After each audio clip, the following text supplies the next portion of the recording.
Sir ஊழல் பண்ணலன்னு சொன்னால் நீங்க சம்பாதிக்கிற சம்பாத்தியத்தை கணக்குல காட்டாம ஏமாத்துறீங்க. 4 ஏக்கரை 10 கோடிக்கு காட்டியிருக்காருன்னா அப்ப 60 கோடி ரூபாய் சொத்தை 10 கோடிக்கு காட்டியிருக்காருன்னா இந்த மாதிரி படங்களில் இவர் கருப்பு பணம் வாங்கி இருக்கிறார் என்பது இன்னும் தெளிவாகுது. சோ ஐடி டிபார்ட்மெண்டாக இருக்கட்டும், இடி எல்லாம் ஒரு லெவலுக்கு மேல இதை கண்டுபிடிச்சு இந்த அளவுக்கு வந்திருக்குன்னாலே தெளிவாக விஜய் சிக்கி இருக்கிறார். இதுல வாங்கிய சம்பளத்தை நீ மறைத்தாய் என்பதற்கு பெனால்டி 10%, ரொம்ப ரொம்ப கம்மி தான் அது போட்டிருக்காங்க. இது 2022 அவங்க 2019 ரைடு அசஸ் பண்ணி 22 தான் கேட்டாங்க. 19 கண்டுபிடிச்சதை 19லயே கேட்டிருந்தா நான் கொடுத்துருவேன். இது 22 தான் கேட்டாங்கன்னு இவர் அப்பீல் போறாரு. இதுவே என்ன நேர்மை நியாயம்னு நீங்கள் கட்ட வேண்டும்னு இன்னைக்கு தீர்ப்பு வந்திருக்கு. இது முதல் இல்லை, இதே மாதிரி பல படங்களில் இவர் சிக்கியிருக்கிறார். மாஸ்டர் படத்தை தயாரித்ததும் அவருடைய சொந்த உறவினர் பிரிட்டோ, சேவியர் பிரிட்டோ. ஆரம்ப காலத்தில் அவர் முதல் கிட்டத்தட்ட 25 படத்துல தொடர்ச்சியாக ஃபெயில்யூர் தான் இருந்தது. அந்த நேரத்தில் லயோலா காலேஜ் அலுமினி ஃபண்டை மிஸ்யூஸ் பண்ணி அந்த பணத்தில் இவருக்கு வச்சு படத்தை எடுத்து இவரை வளர்த்து விட்டார். பட் அப்படி பண்ணார்கள் என்ற குற்றச்சாட்டை 20-25 லட்சம் ரூபா வக்கீலுக்கு கொடுத்திருப்பாரு. ஆனால் இது கரெக்டா தேர்தல் நேரத்தில் வந்தது அவருடைய சிக்கல். இது போன வாரமே ஒரு 15 நாள் முன்னாடி வந்தப்ப அப்பீலுக்கு வருது, தீர்ப்பு வருதுன்னா அப்பவே நான் முடிக்கிறேன்னு முடிச்சிருக்கலாம். பட் இன்னைக்கு ரொம்பவும் இதுவாக தரது வருது. இதை தாண்டி இன்னொரு விஷயம் பார்த்தீங்கன்னா, அதிமுகவுக்கு கூட்டணி சேர்வாரா என்ற நோக்கில் அதிமுக அவரை விமர்சனம் செய்யாமல் இருந்தாங்க. எப்ப ஊழல் கட்சின்னு சொல்லியும் எம்ஜிஆர் ஆண்ட கட்சியை வளர்த்த கட்சியை இப்ப இவங்க உட்கார்ந்துட்டு கெடுக்கிறாங்கன்னு சொன்ன ஆரம்பிச்ச உடனே இது தெளிவாக வரமாட்டார் என்றவுடன் அவர் மீது தாக்குதல் அதிகமாகும். அதனால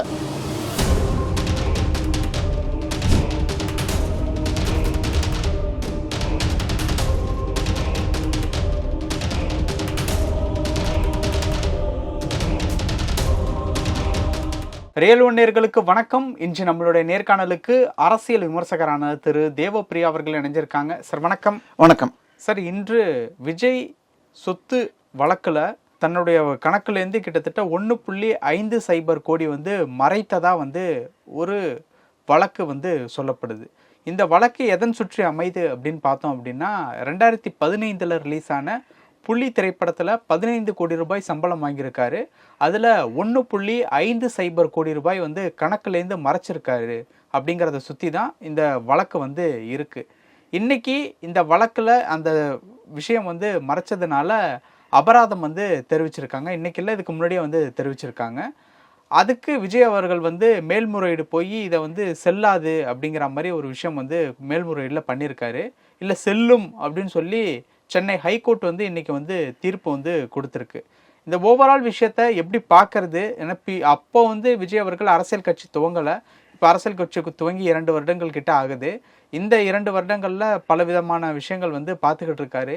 இந்த தீர்ப்பில் ஏதாவது அரசியல் பழிவாங்கல் இருக்கா? இந்த வழக்கை பற்றின விவரங்களை பகிர்ந்துக்கங்க சார். இல்லை, 2015 இந்த புலி படம் வந்திருக்கு. அதில் அவர் எவ்வளோ வாங்கினேன்னு சொல்லி காட்டினதை விட அதிகமாக 15 கோடி வாங்கியிருக்கிறார் என்று 2019 அவர் வீட்டில் பண்ண ரைடில் ஆதாரம் கிடைக்குது.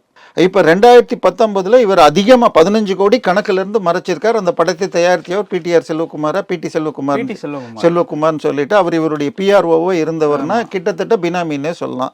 அவர் அதன் பிறகு கமல் கட்சியில் போய் வேட்பாளராக நின்று தோத்தார்னு நினைக்கிறேன். இப்போ திமுகவுக்கு மாறி இருக்கார்னு நினைக்கிறேன். ஸோ அந்த தயாரிப்பாளரை பற்றி பார்த்தால், ஸோ இந்த 15 கோடி கணக்கில் காட்டலங்கிறதுக்கு அதில் கிட்டத்தட்ட 30%, 33%, 5 கோடி வரி வசூலிப்பாங்க. ஆனால் வாங்கிய சம்பளத்தை நீ மறைத்தாய் என்பதற்கு பெனால்டி 10%, ரொம்ப ரொம்ப கம்மி தான் அது போட்டிருக்காங்க. இது 2022 அவங்க 2019 ரைடு அசஸ் பண்ணி 22 தான் கேட்டாங்க. 19 கண்டுபிடிச்சதை 19லயே கேட்டிருந்தா நான் கொடுத்துருவேன். இது 22 தான் கேட்டாங்கன்னு இவர் அப்பீல் போறாரு. இதுவே என்ன நேர்மை நியாயம்னு நமக்கு தெரியல. ஓகே, நான் மறைச்சது தப்பு, கட்டுறேன்னு கட்டி இருக்கணும். பட் 2019 ஓகே, வழக்கறிஞர் சொல்றது அவங்க கேட்பாங்க. நம்ம ஆடிட்டரும் வழக்கறிஞரும் இவங்களுக்கு ஹெல்ப் பண்றதுக்காக அவங்க என்ன சொல்லியிருக்காங்க, நீங்க 2019 19லயே கண்டுபிடிச்சிட்டிங்க, அப்போவுமே கேட்டிருந்தா இது கரெக்டு, ஆனால் 22ல் தான் போட்டிங்கன்னு சொன்னாங்க. அதெல்லாம் ஒன்றும் இல்லை, நீங்கள் ஏமாற்றி வாங்கினது உண்மை, வாங்கின இதை பணத்தை மறைச்சிருக்கீங்க, அதை ஒத்துக்கிறீங்க. ஆனால் பெனல்ட்டி போடக்கூடாதுங்கிறதுங்கெல்லாம் வந்து அவங்க ப்ரொசீஜர் மெத்தடில் பண்ணி கொஞ்சம் லேட் ஆகிருக்கு, அதனால் கட்டணும், நீங்கள் கட்ட வேண்டும்னு இன்றைக்கி தீர்ப்பு வந்திருக்கு. இது முதல் இல்லை, இதே மாதிரி பல படங்களில் இவர் சிக்கியிருக்கிறார். மாஸ்டர் படத்தை தயாரித்ததும் அவருடைய சொந்த உறவினர் பிரிட்டோ, சேவியர் பிரிட்டோ, கிட்டத்தட்ட இவருடைய ஜோசப் விஜயுடைய ஆரம்ப காலத்தில் அவர் முதல் கிட்டத்தட்ட 25 படத்தில் ஏதோ 1-2 மைனர் கலெக்ஷன் தந்த தொடர்ச்சியாக ஃபெயில்யூர் தான் இருந்தது. அந்த நேரத்தில் லயோலா காலேஜ் அலுமினி ஃபண்டை மிஸ்யூஸ் பண்ணி அங்கே இன்னொரு சேவியர் பிரிட்டோடைய அண்ணனும் தம்பியோ இருந்தார், அவர் கொடுக்க அந்த பணத்தில் இவருக்கு வச்சு படத்தை எடுத்து இவரை வளர்த்து விட்டார்கள். அதை இப்போ திருப்பி கொடுத்துருப்பாங்க கணக்கில். பட் அப்படி பண்ணார்கள் என்ற குற்றச்சாட்டை அங்கே ஒர்க் பண்ண ஒரு இவரும் நம்ம சேனல்லே வந்து பேசியிருக்காருன்னு நினைக்கிறேன். ஸோ இவர் இப்போ சமீபத்தில் ஏன் ஜனநாயகன் படம் கூட அந்த ப்ரொடியூசர் இதுக்கு முன்னாடி 2 கன்னட படம் பண்ணியிருக்காரு, 2 பட்ஜெட்டும் 1 கோடி ரூபாய் தான். அப்போ இதில் வந்து சுப்ரீம் கோர்ட்லேயே 500 கோடி ரூபாய்க்கு இப்போ பட்ஜெட்டுன்னு சொல்லியிருக்காங்க. அப்போ 2 கோடி ரூபாய்க்கு பண்ண ஒருத்தன் எப்படி 5 கோடி ரூபாய் 500 கோடி ரூபாய் செலவு பண்ண முடியும்? ஸோ இது எல்லாமே விஜயுடைய பினாமி பணமாக இருக்கலாம். இதை பொறுத்த வரைக்கும் நீங்கள் கேட்டது அரசியல். இது வந்து 2019 கண்டு 2015 வந்த படம் பாட்டர் ஃப்ளாப்பு, அது வேறு விஷயம். இன்னும் சொல்ல போனால் அவருடைய 2 படத்தை ரிலீஸ் செய்த இது தெலுங்கு ப்ரொடியூசர் ஒருத்தர், தெலுங்கு டிஸ்ட்ரிபியூட்டர் கொடுத்த வீடியோ ஒன்று இருக்குது. எனக்கு புலி படமும் இன்னொரு படத்தில் 2.5 கோடி லாஸு, புலியில் மிகப்பெரிய லாஸ் என்று ஒரு லேடி டிஸ்ட்ரிபியூட்டர் வீடியோ நான் வேணா உங்களுக்கு தரேன். ஸோ விஜய் ஒரு பெரிய சக்ஸஸ்ஃபுல் நடிகர், உச்சத்தை தொட்டவரெல்லாம் பார்த்தா கடந்த 5 வருடத்தில் பெரிதாக ஓடல. பட் போட்ட பணத்தை எடுத்திருக்காங்க, அதிலெல்லாம் எந்த சந்தேகமும் இல்லை. ஸோ இப்போ இவர் அவங்க தீய சக்தி, அது ஊழல் சக்தின்னு சொன்னார், இவரும் ஊழல் சக்திங்கிறது இது நிரூபிக்குது. இதை வந்து அவருக்கு ஒரு பிளாட்டாக தான் இருக்குது. ஏற்கனவே அந்த ரோல்ஸ் ராய்ஸ் காருக்கு வரி போட்ட பொழுது அதில் வந்து நீங்கள் ரியல் ஹீரோவாக இருக்கணும், ரீல் ஹீரோவாக இருக்கக்கூடாது அப்படின்னு சொல்லி பெனால்ட்டி போட்டதை அப்பீல் போய் பெனால்ட்டி அப்புறம் கட்டினார். அந்த வாசகத்தை நீக்கணும்னு சொல்லி ஹைகோர்ட்டும் நீக்கிடுச்சு. ஸோ இவர் தொடர்ச்சி இதுக்கு முன்னாடி 2008 BMW காரில் இந்த மாதிரி ஏமாத்திருக்காங்க. அதாவது என்ன ப்ராப்ளம்னா, ஒரு நடிகர் என்றால் லேட்டஸ்ட் காரை வச்சிருக்கணும் என்றது, ப்ளஸ் கையில் வர்ற பணத்துக்கு கணக்கு இல்லாமல் வாங்கிறது. ஸோ கார்களை வெளிநாட்டிலிருந்து வாங்க, இங்கே உண்டாய் கம்பெனியோ எந்த கம்பெனி வந்தாலும் வெளிநாட்டு கார்களை ஈவன் யூஸ்டு கார் கொண்டு வந்தால் கூட 200% டேக்ஸு. 5 கோடி ரூபாய் காரை கொண்டு வந்தால் 10 கோடி ரூபாய் இது வரும். அதனால் என்ன யூஸ் பண்ணதுன்னு சொல்லி NRI பேரில் கொண்டு வருவாங்க. அதையும் தடுக்கிறதுக்கெல்லாம் ரூல்ஸ் இருக்குது. ஸோ இந்த மாதிரி கார் இப்போ வெளிநாட்டு கார்களை வாங்குவதில் பல பேர் சிக்கியிருக்காங்க. இதில் வந்து மிகவும் பெரிதாக சிக்கியவர்னு சொன்னால் உதயநிதி ஸ்டாலின் சொல்லலாம். 2011 எலெக்ஷனுக்கு முன்னாடி சிபிஐ ரெய்டு விட்டு அப்படி வச்சு தான் அந்த 63 சீட்டை இந்திரா காங்கிரஸ் கட்சி வாங்கிச்சு. ஒரு சைடு 2G, இன்னொரு சைடு இந்த கார் வழக்கு. இப்போ உதயநிதி அவர்களும் விஜய் வச்சு படம் பண்ணியிருக்காரு. ஸோ அந்த மாதிரியான விஷயம் இதில் ஏதாவது கனெக்ட் ஆகுதா? இல்லை, அதாவது கார்கள் வாங்குவதுங்கிறது, லேட்டஸ்ட் கார் வாங்குறதுங்கிறது அது ஒரு கிரேஸ். ஏன்னா அளவுக்கு அதிகமான சம்பளம், தமிழர்களுடைய ரத்தத்தை உறிஞ்சி நீங்கள் 200 ரூபா, அவன் இப்போ 400 ரூபா கூலி சம்பளம், கூலி வேலைக்கு போய் சம்பாதிக்கிறவன்ட்ட புது படம் பார்க்கணுன்னா நீங்கள் ஆன்லைனில் புக் பண்ணி பார்த்தா கூட 200 ரூபாய்க்கு இன்னி கம்மி பார்க்க முடியாது. அதை தாண்டி நீங்கள் ஒரு இது வாங்கணும்னு சொன்னீங்கன்னா உள்ள டீயோ பாப்கார்னோ வாங்கணுன்னா இன்னொரு 500 ரூபா ஆகுது. அப்படி வாங்கி சம்பாதிக்கிறவங்க அதுக்கு கணக்கு காட்டாமல் ஏமாத்துறாங்கன்னு சொன்னால் இது மிகப்பெரிய விஷயம். இதில் வந்து இன்னும் பார்த்தா 2024 தமிழ் சினிமா வேர்ல்டுக்கு நஷ்டம் 1000 கோடி. 2025 தமிழ் சினிமாவின் நஷ்டம் 300 கோடி. 8 படமோ 10 படம் தான் ஓடுது. மற்ற படங்கள் எல்லாம் நஷ்டம். ஆனால் பெரும்பாலான படங்கள் நீங்கள் சொன்ன அந்த ஒரே நிறுவனம், கார்பரேட் நிறுவனம் சிவப்பு அரக்கன் தான் ரிலீஸ் பண்ணது. எப்படி அவங்களுக்கு மாத்திரம் பணம் இருக்குன்றது தெரியும். ஸோ விஜய் இதை விஷயத்தை பொறுத்த வரைக்கும் இது ஒரு வழக்கு இல்லை. இதை தாண்டி தலைவாவுடைய ப்ரொடியூசர் திரு அழகப்பன் வந்து, நான் வந்து இந்த இண்டஸ்ட்ரியை பொறுத்த வரைக்கும் எல்லாமே கணக்கில் காட்டுறது வேறு, மிச்சம் மற்ற கேஷாக தான் கொடுப்பேன், அவருக்கும் கொடுத்துருக்கேன்னு சொன்ன பேட்டி இருக்குது. இது மாதிரி 2-3 பேர் இருக்குது. ஸோ அரசியல் பழிவாங்கல் செய்யணும்னு சொன்னால் பிஜேபி வெளியில் இருக்கிறதே எனக்கு தெரிஞ்சு 10-15 படம் இருக்குது. ஆனால் இது அவர் தெளிவாக மாட்டிக்கொண்டு அவருடைய வீட்டில் வாங்கினதுக்கு 15 கோடி கணக்கில் காட்டினதை விட அதிகமாக வாங்கியதற்கு ப்ரூஃப் இருக்குன்னு பார்த்த பிறகு அதுக்கு வரியும் கட்டியிருப்பார். ஏன்னா இது அபராதம் மட்டும்தான் பேசுது. ரஃப்லி வரி 30%, 33% போட்டால் 5 கோடி 15 கோடிக்கு 5 கோடி கட்டிட்டு இந்த அபராதம் கட்ட மாட்டேன்னு இருந்திருக்காரு. இந்த வழக்கை நடத்துறதுக்கே 10லேருந்து 25 லட்சம் செலவு பண்ணியிருக்கணும். ஒரு இதுக்கும் 1 லட்சத்துலேருந்து 5 லட்சம் ரூபாய்க்கு கீழே வழக்கறிஞர்கள் வரமாட்டாங்க. இவரை மாதிரி ஆட்களுக்கு நான் அதிகம் தான் கேட்பாங்க. ஸோ குறைந்தபட்சம் 5 லட்சம்னு வச்சுக்கிட்டா 20-25 லட்சம் ரூபா வக்கீல் கொடுத்துருப்பாரு. ஆனால் இது கரெக்டாக தேர்தல் நேரத்தில் வந்தது அவருடைய சிக்கல். இது போன வாரமே ஒரு 15 நாள் முன்னாடி வந்தப்போ அப்பீலுக்கு வருது, தீர்ப்பு வருதுன்னாங்க. அப்போவே நான் முடிக்கிறேன்னு முடிச்சிருக்கலாம். பட் இன்னைக்கு ரொம்பவும் இதுவாக தரது வருது. இதை தாண்டி இன்னொரு விஷயம் பார்த்தீங்கன்னா, ஜனநாயகன் படம் வெளியில் வருமா வராதா? ஓகே சார், அது ஒரு தனி டாபிக் அப்படின்னாலுமே இப்போ இந்த வழக்கு ரிலேட்டபிளாக பேசக்கூடிய இன்னொரு விஷயம் என்ன அப்படின்னு பார்த்தோம் அப்படின்னா இந்த அபராதம் செல்லும். அதாவது அபராதம் அப்படிங்கிறது 1.50 கோடியா. இந்த அபராதம் செல்லும் அப்படின்னா விஜய் அவர்கள் நார்மலா ஒரு விஷயம் சொல்லியிருப்பார்ல, ₹1 கூட ஊழல் பண்ண மாட்டேன் அப்படின்ட்டு.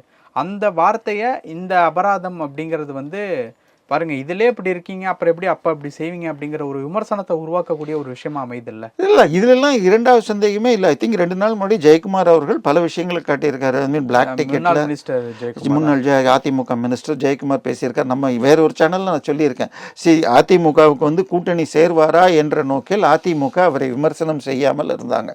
எப்போ ஊழல் கட்சின்னு சொல்லியும் எம்ஜிஆர் ஆண்ட கட்சியை வளர்த்த கட்சியை இப்போ இவங்க உட்காந்துட்டு கெடுக்கிறாங்கன்னு சொன்ன ஆரம்பித்த உடனே இது தெளிவாக வரமாட்டார் என்றவுடன் அவர் மீது தாக்குதல் அதிகமாகும். அதனால சார் ஊழல் பண்ணலன்னு சொன்னால், நீங்க மினிஸ்டரா பப்ளிக் சர்வீஸ்ல இருந்தா லஞ்சம் வாங்கினா அது ஊழல். பட் நீங்க சம்பாதிக்கிற சம்பாத்தியத்தை கணக்கில் காட்டாம ஏமாத்துறீங்க, கேஷ்ல வாங்குறீங்க, கேஷ்ல இது பண்றீங்க. சார் ஒரு சின்ன உதாரணம், விஜய் வித்யாசிரம்னு ஒரு பள்ளிக்கூடம் படூர்ல நடத்துறார். சரியா? அது இவருடைய பேரில் தான் டாக்குமெண்ட் இருக்குது. அந்த ட்ரஸ்ட்டுக்கு தலைவர் எஸ் ஏ சந்திரசேகர் தான். இவருடைய மனைவியும் முன்னாடி இருந்தாங்க, இப்போ இருக்காங்களான்னு தெரியாது. அந்த இடம் 4 ஏக்கர் 3.92 ஏக்கர்ஸோ என்னமோ ஈசியில், நான் ஈஸி பார்க்க வேணாம், அங்கே வெப்சைட்லேயே அதை போட்டிருக்காங்க. போட்டால் 10.1 கோடிக்கு வாங்கினதாக இருக்குது. 2013 படூரில் 33 அடுக்கு மாடியை டிவிஹெச் கட்டியிருக்கு. அங்கே கிரவுண்டுடைய மதிப்பு ஏக்கர் 15 கோடிக்கு 2013 போயிடுச்சு. அப்படி வேல்யூ இருந்ததுனால தான் நம்மளே பேசியிருக்கோம், நேருடைய இதில் கட்டியிருக்கு. அப்படி இருக்கிறப்ப 4 ஏக்கரை 10 கோடிக்கு காட்டியிருக்காருன்னா அப்போ 60 கோடி ரூபா சொத்தை 10 கோடிக்கு காட்டியிருக்காருன்னா இந்த மாதிரி படங்களில் இவர் கருப்பு பணம் வாங்கியிருக்கிறார் என்பது இன்னும் தெளிவாகுது. ஸோ ஐடி டிபார்ட்மெண்ட்டாக இருக்கட்டும், இடிகள்லாம் ஒரு லெவலுக்கு மேலே பவர் கிடையாது. ஸோ இதை கண்டுபிடிச்சி இந்த அளவுக்கு வந்திருக்குன்னாலே தெளிவாக விஜய் சிக்கி இருக்கிறார். இதை கட்டிட்டு இவர், ஏன்னா எப்படி ரோல்ஸ் ராய்ஸ் காரில் அதை கட்டிட்டு ஒதுங்கினாரோ கட்டலாம். பட் இப்போ அரசியலில் இருப்பதால் மிக நிச்சயமாக இது இவரை கீழே தான். இது வரைக்கும் நான் ஊழல் பண்ணல, ₹1 வாங்கலன்னு சொன்னதெல்லாம் போய் சிக்கும். இப்போ விஜய் வித்யாசிரமன் ஒன்றா அந்த லைசன்ஸுக்கு என்னென்ன பிரச்சனை பண்ணியிருக்கு, அதுக்கு என்ன அப்ரூவல். ஏன்னா உங்களுக்கு அப்ரூவல் வாங்கணும்னு சொன்னால் டிடிசிபியில் வாங்கணும். கண்டிப்பாக பஞ்சாயத்து அப்ரூவல் அப்படி வாங்கியிருந்தாங்கன்னால் அதுவும் அடுத்த சிக்கல் வரும். விஜய் பெரும் அளவில் இந்த வழக்கு சிக்கலில் கொண்டு செல்லும். ஓகே, இப்போ இது அரசியல் பழிவாங்கல் எதுவும் இதுக்குள்ள இருக்கா சார்? 2019 ரெய்டு பண்ணியிருக்காங்க. நீங்கள் வாங்கலைன்னா நான் பண்ண முடியுமா சார்? டிக்கெட் ரயில்வே ஜெயிச்சை, நான் ட்ரெயினில் போகிறேன் இங்கேருந்து பெங்களூருக்கு, வரவங்களெல்லாம் கேட்குறாங்க.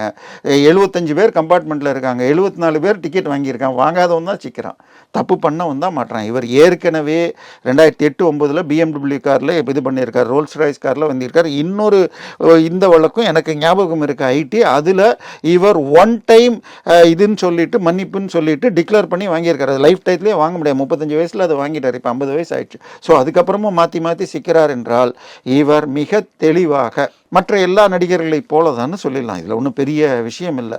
ஆனால் இப்போ இவர் எடுத்திருக்கிற அந்த மாரல் ஸ்டாண்டு, அதில் வேறு அவருடைய கட்சியைச் சேர்ந்த ஜான் ஆரோக்கியசாமி ஒரு பாலிசி வச்சுருக்காராம், ஜான் ஜோசப் ஜீசஸ் எங்களை கொண்டு வருவார்னு. ஸோ இதில் இந்த ஊழல் அதை மிகப்பெரிய அளவில் தடுக்கும்னு எடுத்துக்கலாம். பல விஷயங்கள் பேசணும், நேரத்துக்கு ரொம்ப நன்றி சார்.